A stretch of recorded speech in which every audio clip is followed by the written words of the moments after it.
peace at sunrise that surpasses all understanding. It's a renewal, a feeling that anything is possible. I'd like to say I drag myself from the comfort of my bed every day to enjoy sunrise's splendor, but you wouldn't believe me and I would be lying. What is true is I was there that day, and so was she. There is a connection between sunrisers just because they are sunrisers. It's a shared, yet unspoken, appreciation for things quiet and beautiful. That might explain why I was immediately drawn to her, but I know it wasn't just because of the earliness of the morning. Delilah, you see, would have attracted me no matter the time of day. The first time I saw her, I was sitting there at my favorite secret spot, overlooking Lake Quinault. It's a hidden gem in Washington state, owned by the Quinault Indian Nation. And before that day, if I had my way, no one would ever sit and admire its beauty other than me. The lake, a destination point for fishermen, swimmers, and sightseers, is nature at its most spectacular. It is located deep in the Olympic National Forest. It isn't easy to find, even if you're looking for it. Once discovered, even the most magnanimous outdoorsmen will keep the secret to themselves. In an era where, too often, free time is wasted in front of a flat-screen TV, Lake Quinault is a reminder of the reasons for taking vacations, and the sunrise over the lake is God's definition of must-see. That particular trip occurred in early summer. I remember it vividly because I had to be in place just after 5 a.m. to catch the sun as it appeared over the mountain. Summer is the best time to watch the sunrise because no one in their right mind would be up early enough, nor would be hardy enough to make the journey to my secret spot. No one except me and Delilah. Is this seat taken?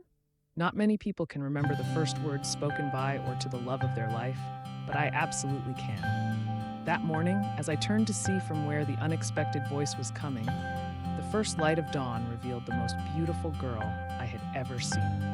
Not all men might have thought so. Delilah wore no makeup, a pair of ripped jeans, and a faded brown hoodie. Her hair, perfectly auburn, looked as if it hadn't been touched since she rolled out of bed that morning. It was obvious she had made no effort to look beautiful, and yet she had an inner spark that couldn't be hidden. Not by tattered jeans or a faded hoodie. Something changed that first moment I saw her. I changed. I had spent years guarding my secret spot, and now, surprisingly, unexpectedly, delightfully, I wanted nothing more than to share my sunrise with her. I, unfortunately, was not born a poet, and as such, the most romantic thing I could think of in response to her inquiry was, "It's a free country." With that, she invaded my secret spot, both next to the lake and in my heart. The silence that followed was both loud and revealing. Delilah wasn't there for small talk. She was there to admire the beauty of sunrise. We sat in silence and watched as the sun peeked over the horizon, covering the two of us in its warming light. She and I carried on a conversation without words. She told me, silently, that she understood the importance of the moment, and I responded in kind that this moment was made all the more special because she was there to share it. Perfection is a goal impossible to realize in this mortal realm. But that morning came as close as is humanly possible. So many thoughts ran through my mind as the sun revealed itself completely. Then, just as quickly and quietly as she had come, Delilah rose to her feet, wiped some residual dirt from the seat of her ripped jeans, and headed down the trail and out of my sight. 8 words verbalized, an infinite number of potential events contemplated. 30 minutes had passed, a lifetime had been imagined. I was sure I would never see her again, and the thought made me overwhelmingly sad.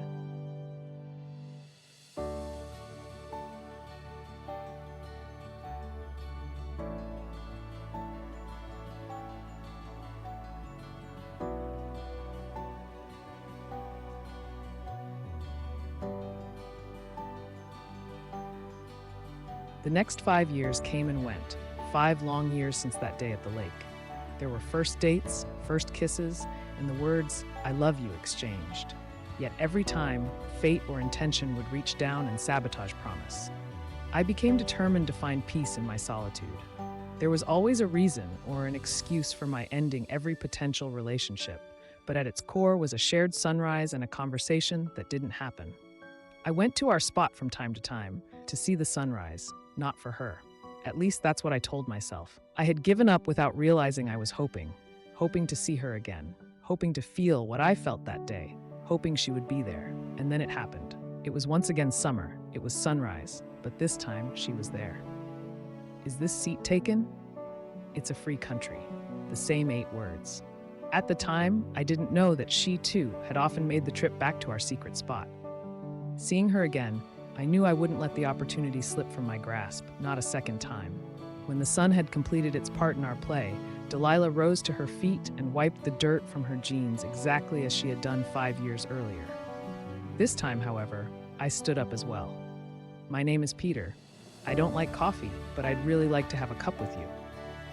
My name is Delilah, she responded, matter-of-factly, and I would be glad to share a cup of Joe. She called it Joe? It's funny, the things that confirm that a love is real. I couldn't tell her that day for fear of losing her, but at that moment, I was sure.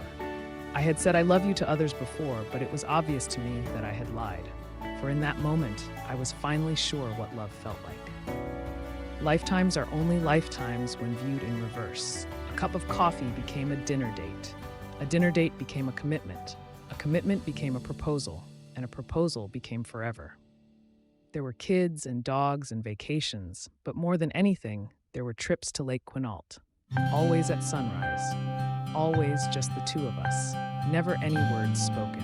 You never know the last time is the last time until it's too late. The final trip we took to Lake Quinault was like all the rest. It took a little longer for tired old bones to make the trek, but we found our spot, sat together, and conversed in silence. The sun, unaffected by time, rose as perfectly as always, but Delilah rose only with my help. Would you like to share a cup of Joe? She knew I did. She knew sitting next to her pretending to like coffee was my greatest pleasure. She also knew she would never come back to see another sunrise, even though I was too stubborn to admit it to myself.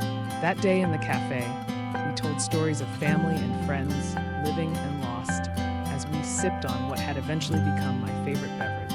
We made a mental scorecard of our life and realized we had won. 2 days later, I lost her. Just like that first day at the lake, I watched her as she left me alone, this time without even the hope of returning. The sadness I felt from years back flooded over me like a tidal wave. I'll save a seat for you. Those were her last words to me. True to myself, I replied, it's a free country. Then she was gone. One day, hopefully soon, I will watch the sunrise with my Delilah again, only from a far better secret place. Until then, I only go to our special spot at night. I'm never alone when I go there. I make my way to our clearing and sit down just as I did all those years ago. As the moon reflects off the lake, I feel her comforting hand reach down for me, and in the silence only we understand, I hear her very clearly.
Mom's job is never truly finished. Elise knew this instinctively when her son was born. For at least the 100th time, she sat next to his bed in that chair mending his quilt. There was no way of knowing the day she bought it at a flea market that it would become her son's most valued possession. To call it a quilt stretched the definition, as it was nothing more than 1,000 pieces of oddly shaped swatches stitched together, layer after layer, until the whole of it was thick enough to hold in the warmth of a small boy's body as he drifted off to sleep. The person who pieced together this labor of love must have spent countless hours shaping the useless remnants into a usable blanket. Elise felt it was her duty to repair the inevitable rips as an homage to the unknown creator and as a manifestation of her adoration for the little boy who cherished it. "I love how cool it feels when I first get into bed," her little man observed the first night he wrapped himself in the old quilt. "But before long, it warms up, and I'm snug as a bug in a rug. Where did you get it?" The question was one whose answer was too mundane to inflict on a wide-eyed little boy, so Elise stretched the truth just a little. "It was brought over on the Mayflower by the Pilgrims," she answered to her son's delight. "It's made from pieces of fabric from all over Europe and is the first blanket used by the first Americans." It was just a little white lie, but it was also the beginning of a cherished tradition. As stitches unraveled, and as tears ripped the quilt and the little boy's heart, Elise sat by his bed and mended the heirloom. Then she would continue the true story of how the quilt had found its way to her son. "During the Revolutionary War, your quilt was captured by General Cornwallis and used to keep his legs warm on the cold winter nights," Elise said, weaving a story as intricate as the blanket itself. "It wasn't until the surrender at Yorktown that it was returned." "Yorktown?" "Yes, Yorktown," she said, smiling. "George Washington took it from Cornwallis and used it during his 8 years as president." "You mean my blanket has been to the White House?" "Of course it has," Elise answered with a wink. "But not because of George Washington, silly. John Adams was the first president to live in the White House." "Who then, Mom?" The little boy asked. "Who took my blanket to the White House?" "That's a story for later," Elise replied, kissing her son on his forehead.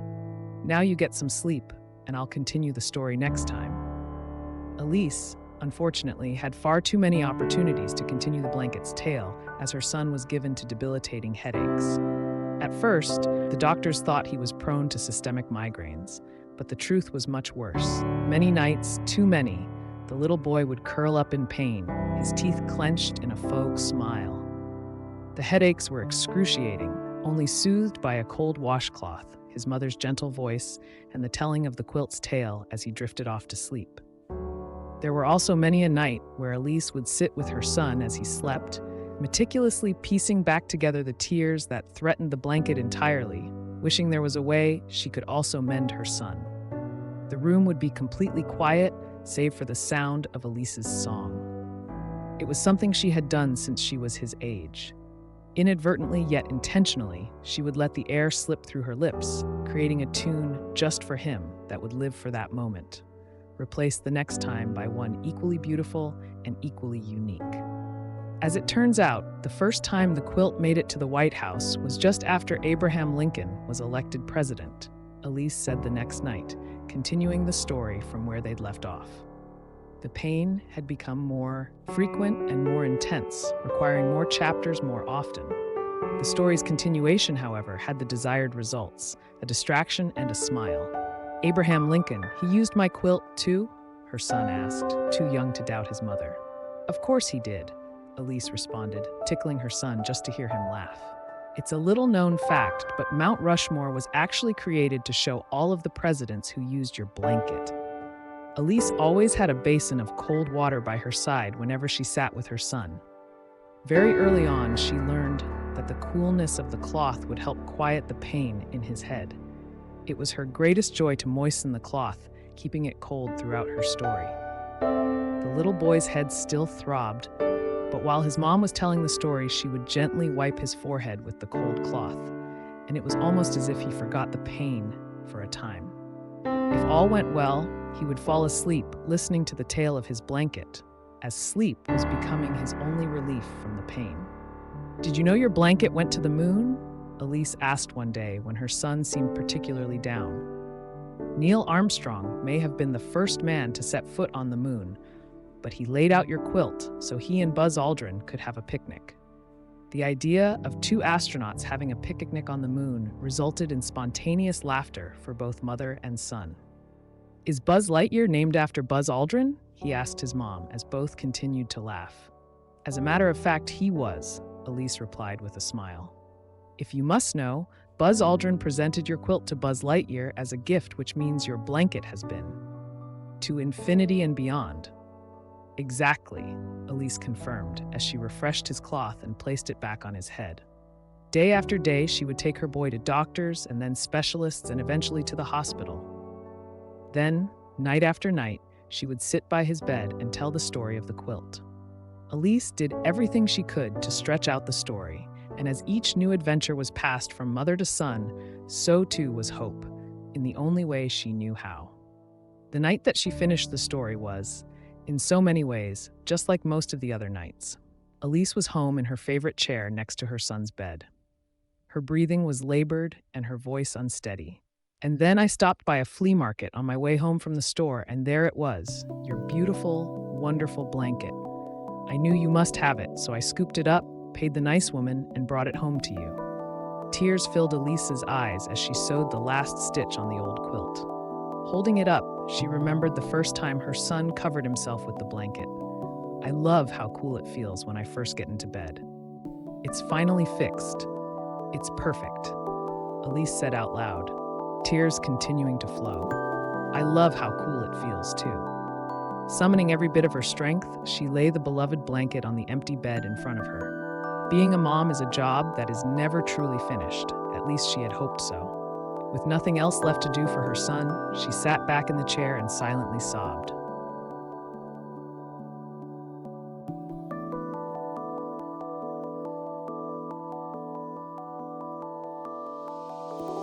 Thank you for listening along with us. If you enjoyed it, please subscribe to support the channel and future episodes. Wishing you a great time to relax, and sincerely, thank you.